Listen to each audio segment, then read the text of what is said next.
Hello, everybody. It is so good to be here.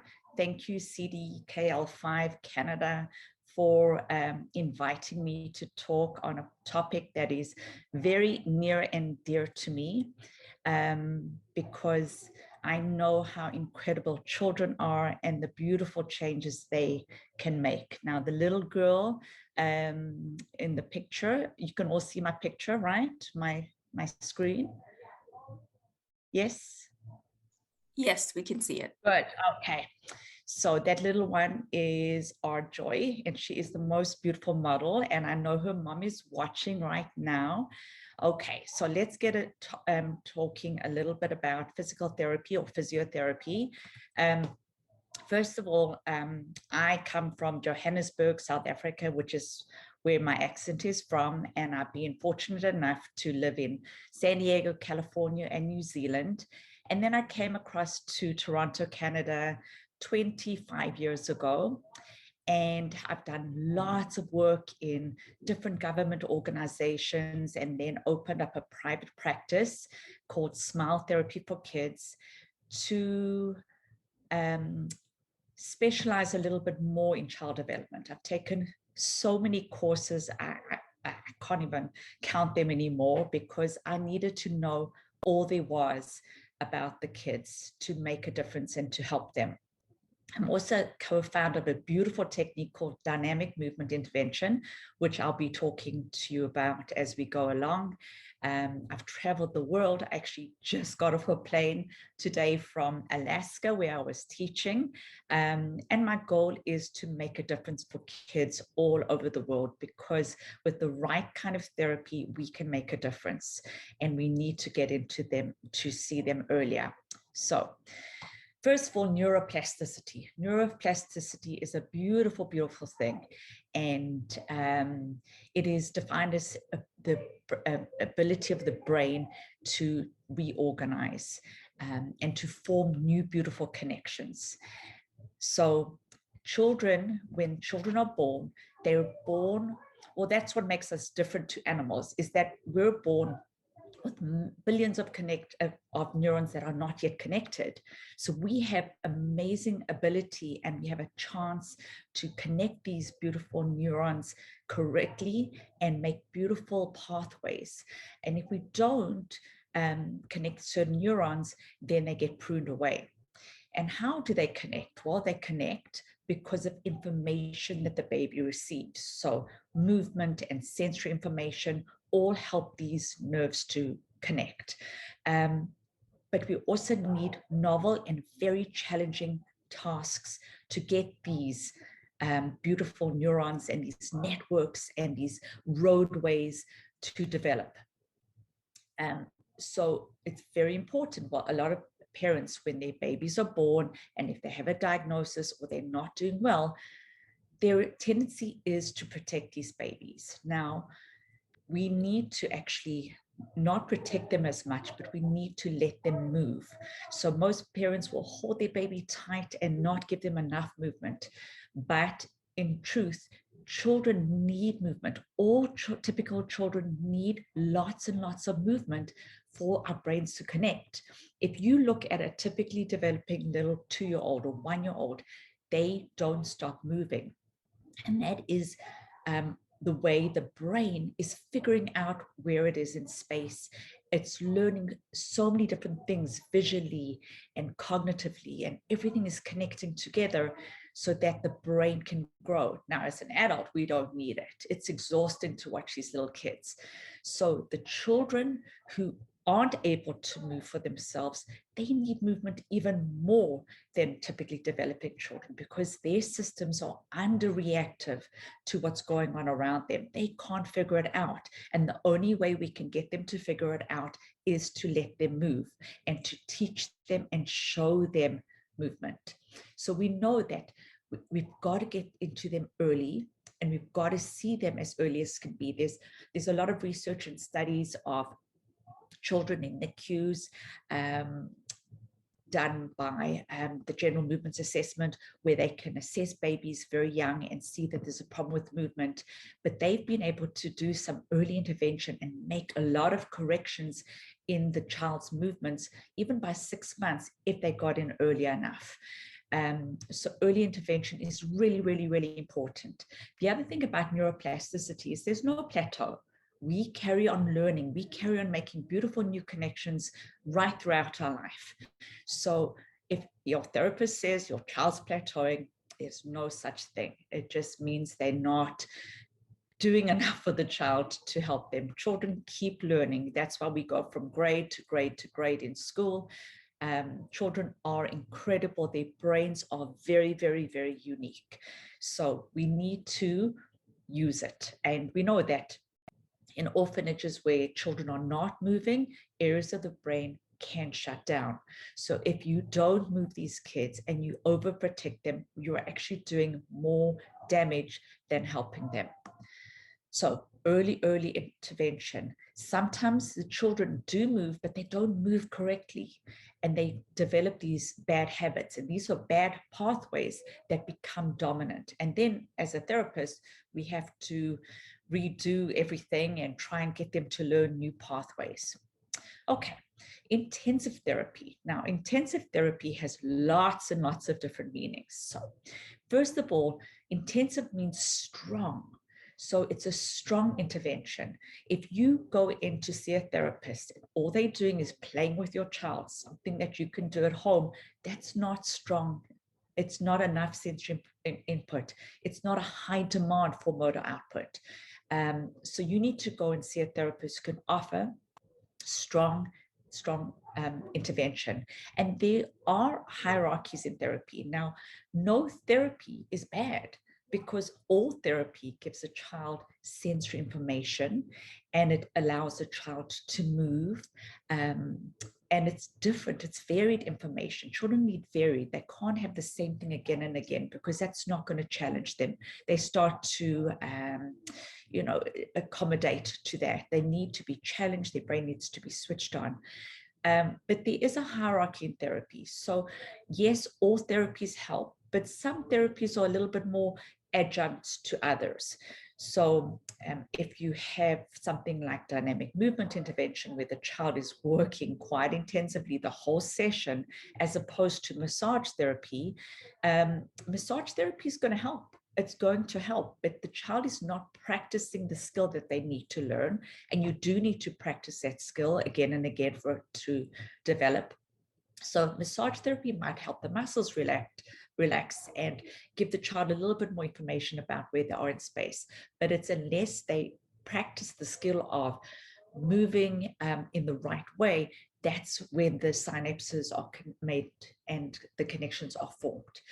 So we do need to repeat these functional tasks again and again. We also need to have frequent sessions. So, if you go to the gym once a week, okay, it's going to make, it's going to help with your health. But the more you do it, the better you'll get. So frequent sessions is important, and how much is done in each treatment session. There is intensive therapies where children go for therapy every single day of the week for 1, 2, or 3 weeks. And these also help jumpstart the brain a little bit more and get certain new skills to be learned and pathways to be laid down. So it's like a road that is being paved. You've got to, like a little pathway that eventually becomes a solid road. Like somebody finds a little pathway to go from one place to another, and they walk along that pathway and they break down the bushes, and eventually more and more people walk along that pathway, and it becomes a direct and a strong pathway. It's all connected. Okay, so it's important that all areas of the brain are developed. So not just physio, OT, and speech as well. And you can start early. All of these different areas need to develop. Physical therapy, gross motor development is really, really important. Movement, again, jumpstarts the brain. There's also studies that link a beautiful little thing called neurotrophins, which also help with neuroplasticity, and neurotrophins are produced when we do exercise. Occupational therapy, we know that linking occupational therapy, which has got strong sensory roots, and vestibular, ocular, and all together helps the child find where they are in space. So not just the fine motor, but the very big movements of the child, the head and neck. Again, typically developing children, they are moving, their head is up, their head is down. They're tumbling, they're falling, they're getting up, and they're moving all the time. This is very important. Speech language pathology. Children can learn these eye gaze systems. Now, if you know a little bit about children with Rett syndrome, which is somewhat similar to CDKL5, they start early with these eye gaze systems. Computers is the way of the world. We all are going to be using computers at some point in our life. So start them early. These children can pick up really easily with eye gaze systems. If they can't use their hands, they can. You need to know that your child is competent. They do not need to prove competency. We need to teach them. And eye gaze systems are beautifully set up that teaches them how to use this type of technology. We see beautiful results with the kids. Okay, so DMI therapy. DMI therapy is a really intensive therapy, and it's something that I've been doing for 20-something years now. The results are incredible. The sessions are very, very intensive. We work through all developmental milestones, and we have seen amazing results with this therapy. Quality of life is improved because a child gets to their highest level of potential, whatever that potential may be for that child, and they can interact with their peers and do so much more than if they didn't have the therapy. We see changes in a child who comes in for an intensive therapy within a week. Almost parents come to us and say it jumpstarts the brain. It's like the child wakes up, their cognitive system, everything seems to be linked, and it starts everything. At my clinic, I bring in a lot of different therapies. So together with DMI is set up that we can use other therapies to increase that sensory information that they get in the treatment. So we also use things like whole body vibration, which is very popular now in pediatric therapy. And that gives the child lots more information about where their bodies are in space. And we work on the upper extremities. You can see this little boy here, as well as the lower extremities. And I will do DMI therapy using the whole body vibration as well. Theratogs and other compression garments. We use this often, again, during our treatment sessions to give a child much more awareness of where they should be in space. It switches on muscles. A lot of the kids have low tone, so it helps to normalize the tone or increase the tone for a lot of the kids with low tone. And we can switch on different muscles and tell them what muscles to use, and again, where they are, their body is in space. Thera Suit and spider cage provides a lot of tactile stimulation. Now, the Thera Suit, the little yellow one on the left-hand side of the screen, that is stronger than Theratogs. The bungees, the little cords that connect, are also there to switch on certain muscles, and it gives a lot more sensory information. Obviously, Theratogs are easier to put on and can be worn all day with the child, but the Thera Suit is definitely great for therapeutic intervention. The spider cage, the little boy in the top, gives a child freedom to move and jump. And the exercise, universal exercise unit, we can use system of pulleys and weights to strengthen different muscles. Neuromuscular electrical stimulation, we use this a lot. You can see here it's being used for arms and legs, just to cue the child a little bit more as to which muscles they should use and which muscles they should switch on. We use this a lot for the trunk as well, for posture and to switch on muscles in the trunk. Oh, trickster robotics. This is an incredible device for those little kids who are not yet walking.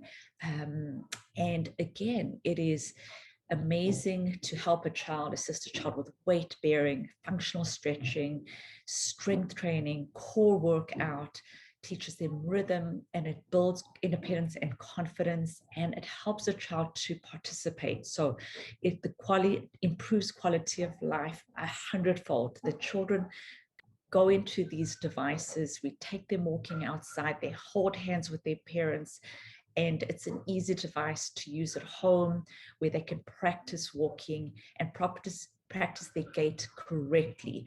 So it can be on two different modes, one where it actually assists the child a little bit more, and one where the child is activating the device a lot more themselves. So we can also reduce how much support the child is given. It is just an amazing tool. It's so different from being on a treadmill because the child is going out into the world and exploring.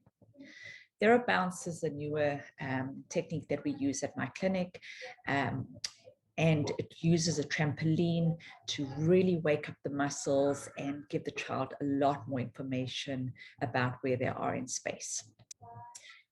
Equipment and orthotics. So for orthopedic development, we need to get the child up and moving, or up and standing, so that their joints can develop. And it's very, very important to protect these immature joints and also give them the right information from the muscles, from compression and traction, so that the bones grow well and the child is healthy.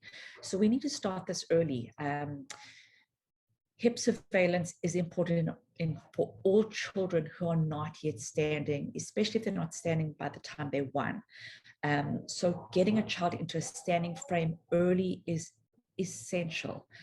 If your child is not standing by 1 and they don't have a standing frame, you need to ask for a standing frame.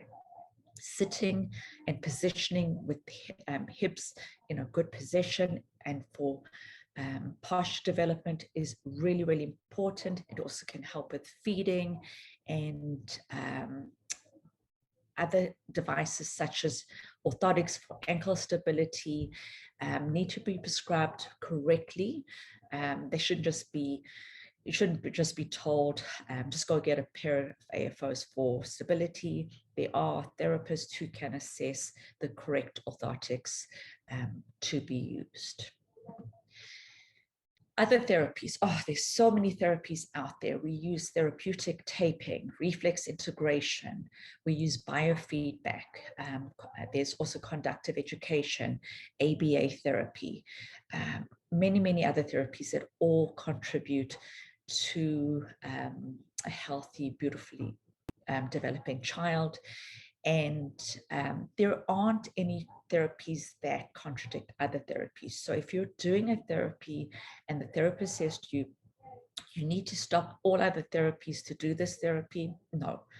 Any therapeutic handling is important for a child. It's all going to give sensory information. And I always say to parents, when a child goes to school, we don't tell them you can only do math, but don't do science or geography because it's going to confuse your brain.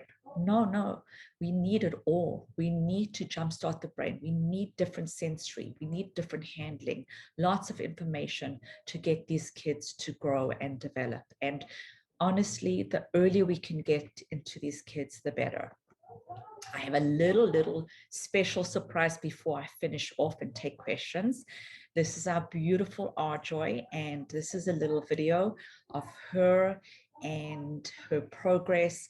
Arjoy was, her parents worked so hard with her. Not only did she have therapy and intensives, but they worked with her daily to make a difference in her life. And she is, we'll see at the end what she is able to do. See, it doesn't want to start. Please. Every day can be a better day despite the challenge. All you gotta do is leave it better than you found it. It's gonna get difficult to stand, but hold your balance. I just say whatever, cause there is no way you're grounded.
So Manpreet can correct me, but I think she was 2.5 when she started walking, but lots and lots of work went into that. Now she can get up from the floor, she can walk, and she's working on other skills now. She's just incredible. So in closing, children have this beautiful, unlimited potential. All children, and no one can predict a child's future. So don't let them predict your child's future. So children have this unlimited, beautiful, beautiful potential. And I see children with all different diagnoses, and they can achieve so much because their brains are not yet connected. We can help them connect their brains in so many beautiful, beautiful ways. No one can predict your child's future. All children we should believe that they are competent and they can achieve. And each child is unique. Each child has their own potential, and it's important to help them for the quality of their life to be able to get to that potential, and interact with the communities and just enjoy their life. Movement is essential for brain growth. So let them make mistakes. Let them, if they're sitting, let them fall, let them get up again. Children can fall safely. They've got to learn by moving and doing. Don't protect them so much. Children with developmental delays need more movement and sensory input to learn and develop. And early access to therapy is so, so very important. And this is something we've got to fight for. We've got to do more research into getting this therapy early. And because a lot of scientists know that this is a fact that children can do well. But the problem is we're fighting a lot of the politicians, and it is about money. So if we can prove that these children will do well with the early intervention, we can get the funding that is really, really, really needed for these beautiful, beautiful children to grow and develop. And again, the older children, as I said before, neuroplasticity is ongoing. They don't stop developing. In fact, we find the teenagers also have another period of neuroplasticity when they start growing again. So expose them to as much as you can when they're little, and you can always reach out to me at smiletherapyforkids@gmail.com if you want any information. We do therapy intensives for children all over the world.